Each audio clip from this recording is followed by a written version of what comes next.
A fighting spirit. CBN News captures powerful Ukrainian moments of seeking God as deadly Russian assault rages. Moments of seeking God as deadly Russian assault rages. God is fighting for Ukrainians. Inspiring events unfolding on the ground. Amid the chaos of Russia's invasion, Thomas has shown viewers what is happening in real time, capturing the Ukrainian people's spirit, grit, and determination. The general tone is one of determination, of courage, of a fighting spirit, Thomas told Faithwire, noting that many of those he has spoken with on the street are in awe of Ukrainian President Volodymyr Zelenskyy. Somebody said to me, he hasn't even shaved, and look at the way he's rallying the country, rallying the troops. He's in the trenches. Thomas said the Ukrainian forces' success in holding back Russian troops thus far has motivated the nation as citizens rally to sustain their country from the ongoing Russian onslaught. Prayer works. As Russian troops were entering the city, this woman was seen praying and lifting her hands to heaven outside a monastery in Kyiv. Friends, please join her and people around the world who are praying for peace here in Ukraine. Churches all over the world are praying. God himself intervene.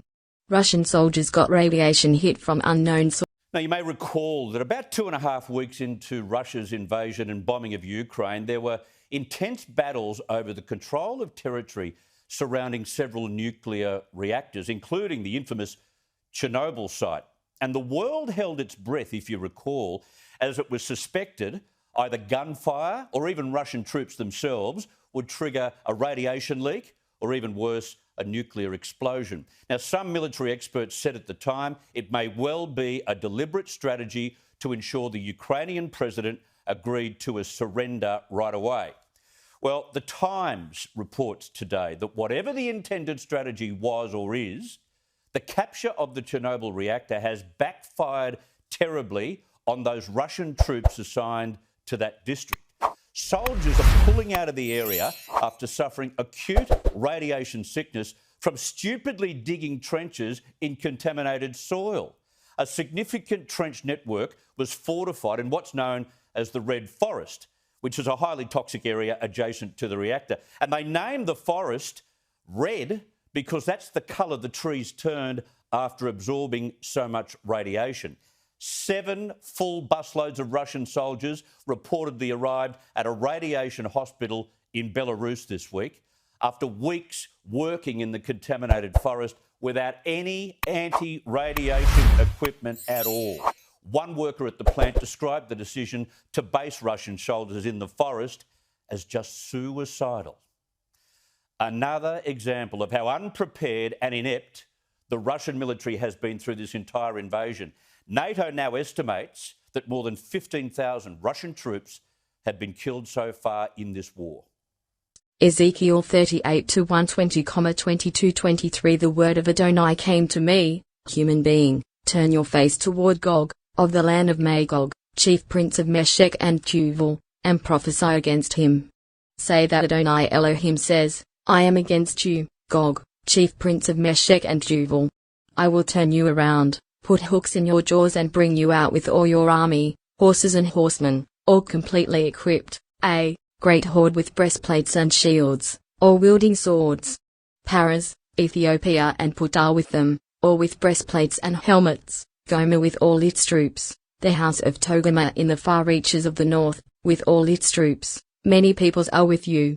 Prepare yourself, get ready, you and all your crowd gathered around you, and take charge of them.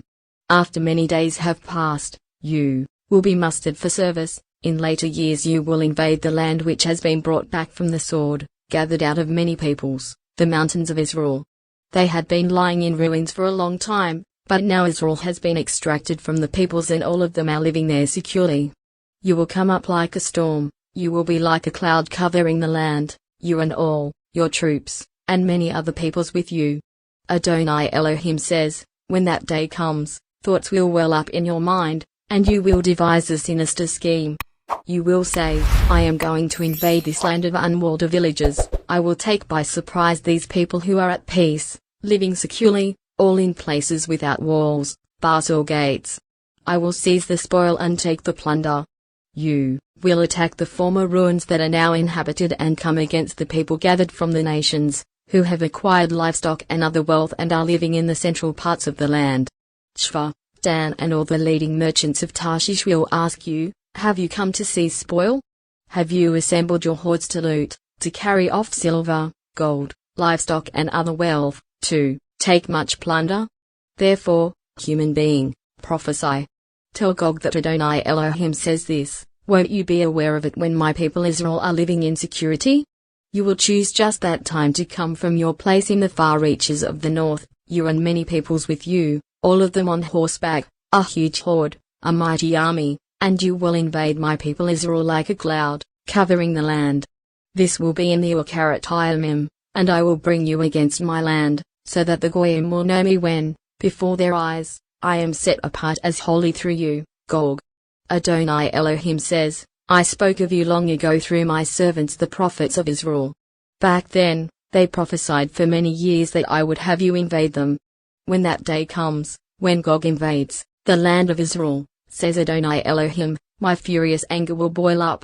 In my jealousy, in my heated fury I speak, when that day comes there will be a great earthquake in the land of Israel, so that the fish in the sea, the birds in the air, the wild beasts, all the reptiles creeping on the ground and every human being there in the land will tremble before me.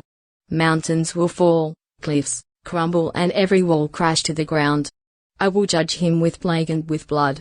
I will cause torrential rain to fall on him, his troops and the many peoples with him, along with huge hailstones, fire and sulfur. I will show my greatness and holiness, making myself known in the sight of many nations, then they will know that I am Adonai. I want you to know that 1/3 of the children of Israel are in Ukraine. God will cause wasting diseases coming upon you. Bible Deuteronomy 28 hours 21 minutes -26 Adonai will bring on you a plague that will stay with you until he has exterminated you from the land you are entering in order to take possession of it. Adonai will strike you down with wasting diseases, fever, inflammation, fiery heat, drought, blasting winds and mildew, and they will pursue you until you perish. The sky over your head will be brass and the earth under you iron. Adonai will turn the rain your land needs into powder and dust that will fall on you from the sky until you are destroyed. Adonai your God will cause you to be defeated before your enemies, you will advance on them one way and flee before them seven. You will become an object of horror to every kingdom on earth. Your carcasses will become food for all the birds and the great lion and the serpent. Because he loves me, says the Lord, I will rescue him, I will protect him, for he acknowledges my name. He will call upon me, and I will answer him, I will be with him in trouble, I will deliver him and honor him. With long life will I satisfy him and show him my salvation.